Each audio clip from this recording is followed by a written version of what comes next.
Hi, here is how to find out who in your class needs to take a test.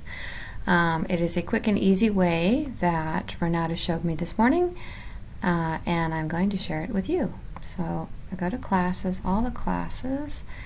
Let me try, I'm going to try all of them. Okay, find your class. Let's just pick on Leah Mayat. Okay, so this is your class, and you go to the assessment tab. You have already this nice little report. Probably you will start with the report looking like this, with some retest checked and some not checked. If they need to take another test, a retest, you want to show this as checked. So this whole list of students needs a retest, and in fact there are 2 pages, so they definitely need to test.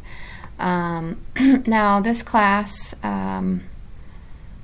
has various tests that they've been taking, so let's just start with CASAS. So these are the people who need a CASAS test. If you want to sort by number of hours, because as you know, the more hours somebody has, the more critical it is they take a test.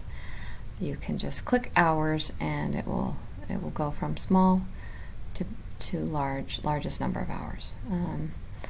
Let's see, what else would you want to do? If you don't want to test people who have made a level gain in this program year, which usually that's not something you want to do, you would say test gain unchecked. They haven't made a level gain this year. So then that narrows it down to this list, and these are the people that really need to come in and take a test.